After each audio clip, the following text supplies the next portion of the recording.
से गलत भी जो है वो बहुत सही चीज़ निकलता है कि आपने कहा कि धनवार ज़िला, चूँकि अभी धनवार जो है वो गिरिडीह ज़िला के अंदर आता है, लेकिन जेबी केसेस अगर यदि धनवार से फतेह करती है विधानसभा में, तो हमारा पहला एजेंडा में शामिल है कि हम लोग धनवार को जो है वो ज़िला के रूप में देखें। इसका कारण है कि आप जहां आज गिरिडीह मुख्यालय में प्रस्तुत हैं, जहां पर आज हमारी केंद्रीय कमेटी के चयन समिति वाले लोग आए थे और वो सारे सदस्य यहाँ पर गिरिडीह ज़िला का जो है वो विस्तार कर रहे थे। यहाँ से अगर यदि आप मेजर करिएगा, नापिएगा, तो तीसरी की दूरी बहुत अधिक है, मतलब एक कोना से दूसरे कोना तक जाना पड़ता है। इसलिए हमको लगता है कि अगर यदि धनवार का विकास करना है तो धनवार का विकास के लिए जो है वो धनवार को ज़िला बनना बेहद ज़रूरी है। वहाँ के भौगोलिक दृष्टिकोण से, वहाँ की जनसंख्या के दृष्टिकोण से, जिस तरह से गिरिडीह मुख्यालय से अभी धनवार की दूरी है, वहाँ से सारे लोगों को जो है यहाँ तक पहुँच करके काम करने में जो है तमाम तरह की असुविधाएं लोग झेल करके और गिरिडीह पहुंचते हैं। तो हमको लगता है कि पहला। अब दूसरे प्रश्न पर आपका आते हैं, जो आपने कहा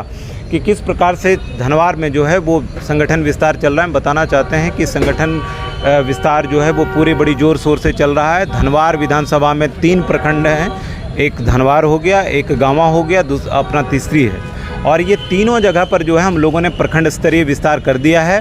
अब जो है प्रखंड स्तरीय टीम को जो है इस बात का दायित्व दे दिया गया है कि आप पंचायत वाइज जो है जन जन तक पहुँचें और जेबी केसेस, जेल केम और जयराम जी की जो विचारधारा है उसको जन जन तक किस प्रकार से प्रवाहित किया जा सकता है, पहुँचाया जा सकता है, उस पर पूरी प्रकार से ध्यान दें, ताकि आने वाला जो विधानसभा चुनाव है 2024 का, उसमें हम लोगों का जो परिणाम हो वो सकारात्मक हो। और जिस मुहिम में हम लोग सारे 2-2.5 साल से काम कर रहे हैं, जयराम जी को जिस प्रकार से प्रदेश के मुख्यमंत्री का कमान हम लोग सौंपना चाहते हैं, उसमें धनवार सीट जो है वो एक कंट्रीब्यूट करे, ये हमारा प्राथमिकी है, पहला उद्देश्य है मेरा। में आप खड़ा होने जा रहे हैं, कुछ कार्यकर्ता लोग बोल रहे थे, कितनी सच्चाई है? देखिए, एक बात समझिए, हम इस बात को मानते हैं कि हम चूँकि केंद्रीय कमेटी का सदस्य हैं, हम केंद्रीय जिला सचिव हैं और हमसे लोग जो है वो किसी भी हालत में पार्टी में अनुशासन की उम्मीद रखी जाती है। चूँकि अगर यदि कोई केंद्रीय पदाधिकारी अनुशासन को नहीं मानता है तो इसका मतलब उसके कार्यकर्ता भी उसको नहीं मानेंगे।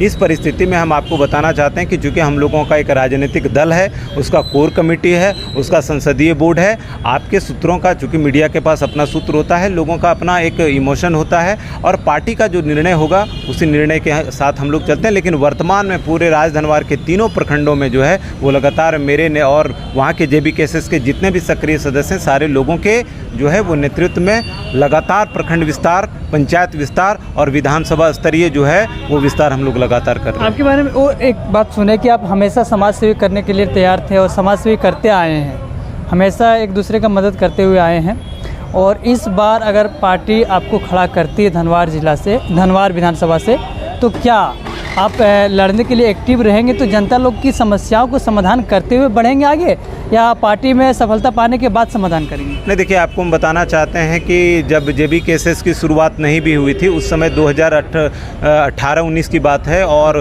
पेंडेमिक के दौरान जो कोरोना का पेंडेमिक था, चूँकि हम और कई NGO हैं, जैसे मेरा हेल्पिंग ह्यूमन फीडिंग ह्यूमन करके NGO है, साथ में हम ह्यूमन राइट का भी जो है वो काम किए हैं, तो उस समय भी हम पूरे प्रदेश में जो है वो एक्टिव रहे।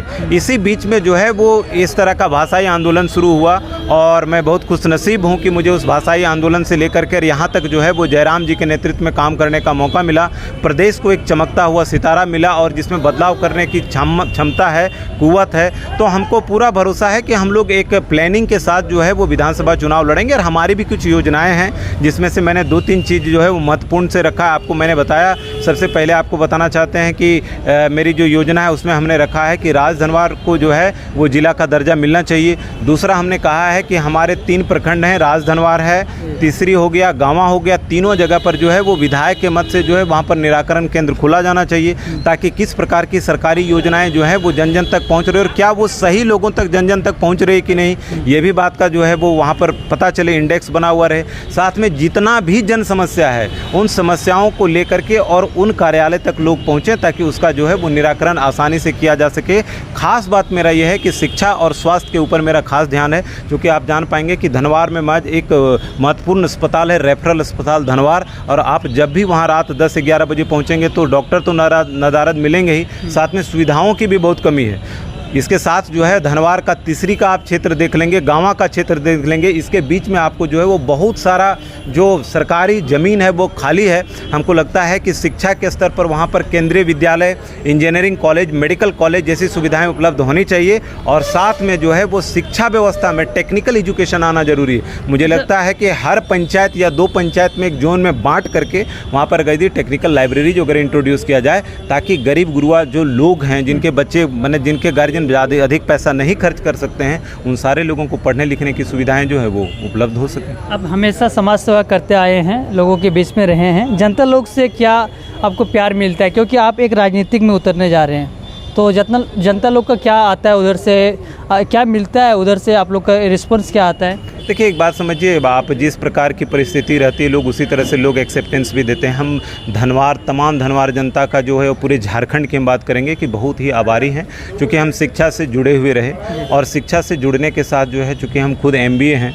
और MBA करने के बाद जो है वो शिक्षा से हम लगातार जुड़े रहे। उसके बाद जो है समाज सेवा में मेरा जो है वो आना हुआ और समाज सेवा के बाद अब जो है वो राजनीति में हम लोग पिछले 2-3 साल से जो है जब आंदोलन के बाद पार्टी बनी तो हम लोग इस बात को समझ रहे हैं कि जो ये गूंगी बहरी सरकार है, जिसको हम लोग आंदोलन ने सोचा था कि आंदोलन के माध्यम से जगाएंगे, लेकिन वो लोग सुने नहीं।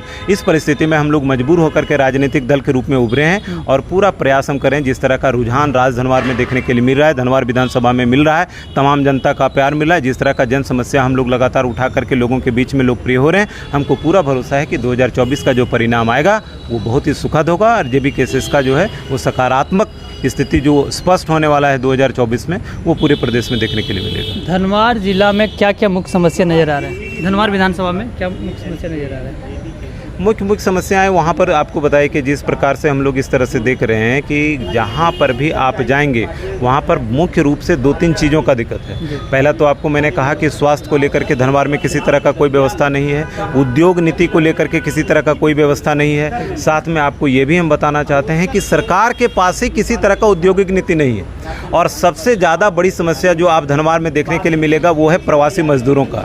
सामान्य तौर पर आप जब धनवार के इर्द गिर्द घूमते हैं और वो ईद का समय हो या दुर्गा पूजा का समय हो या कोई त्यौहार का समय हो, आप देखेंगे कि जनसंख्या वहाँ की अचानक बढ़ जाती है। इससे ये पता चलता है कि वहाँ के जो हैं वो हजारों हजार जो हैं वो प्रवासी मजदूर कहीं रह रहे हैं और इस बात से बहुत दिल कचोटता है कि एक व्यक्ति जो मतलब अपनी जवानी में जाता है वो अपना मैंने क्या कहते हैं पूरा उम्र बीत जाता है, अपने परिवार और बच्चों के साथ अपना समय बिता नहीं पाता है। उस परिस्थिति में हम लोग निश्चित रूप से इस बात को चाहते हैं कि स्वरोजगार का भी वहाँ पर ऑप्शन क्रिएट हो। जो प्रवासी मजदूर इधर उधर जा रहे हैं वो सारे लोग जो हैं वो राज धनवार में रोजगार दिया जाए, वहाँ पर एक स्पष्ट उद्योग नीति को लाया जाए और उद्योग को भी इंट्रोड्यूस किया जाए। साथ में जो है शिक्षा स्वास्थ्य के अलावे जो है वो हम लोग इस बात को लेकर के चल रहे हैं कि टेक्निकल एजुकेशन भी जो है वो धनवार में किया जा सकता है। क्योंकि अगर यदि आप हज़ारीबाग की बात करें तो हज़ारीबाग से धनवार की दूरी है जो लगभग 100 किलोमीटर है और इस परिस्थिति में वहाँ के बच्चे और जो आर्थिक रूप से कमज़ोर गार्जियन हैं वो अपने बच्चों को वहाँ तक भेज नहीं पाते हैं। तो इन परिस्थितियों पर हम लोगों ने नज़र रखी है और हम पूरा उम्मीद रखते हैं कि धनवार की जनता भी इस बार काफ़ी जागरूक है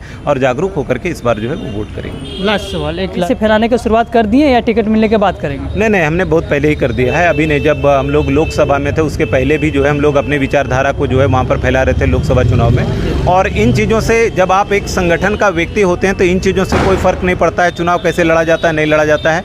मेरा पार्टी धर्म ये कहता है कि संगठन को जन जन तक पहुँचानी है। जयराम महतो जी का जो विचारधारा है वो जन जन तक प्रवाहित होना चाहिए और उसको लेकर के काम चल रहा है। चुनाव का काम है वो तो आते जाते रहेगा। अभी लोकसभा का चुनाव था, फिर विधानसभा का चुनाव है, तो इन चीज़ों से फ़र्क नहीं पड़ता। अपने विचारों को किस प्रकार से जनमानस तक पहुंचाना है और उन विचारों से किस प्रकार से झारखंड प्रदेश को फ़ायदा होगा, इसके हितार्थ की बात होगी, ये सबसे ज़्यादा मायने रखते हैं। चुनाव का काम है वो एक सीमित समय में आता जाता रहता है। मुकाबला कैसे कीजिएगा अगर टिकट आपको मिलता है तो?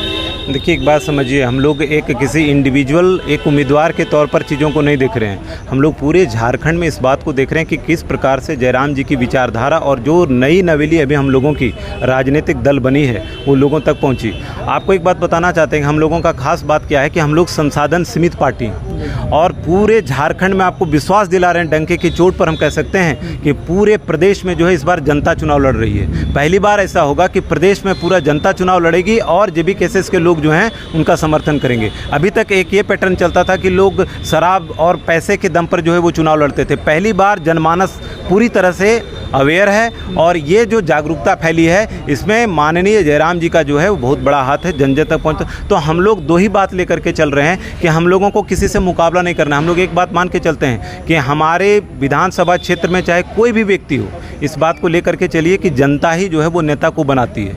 इसलिए स्पष्ट रूप से आपको बताना चाहते हैं कि किसी भी हालत में जनता चुनाव लड़ेगी, जनता चुनाव जीतेगी, इसमें कोई और दूसरा राय नहीं। एक धनवार विधानसभा में एक बड़ा चेहरा देखने को मिल रहा है।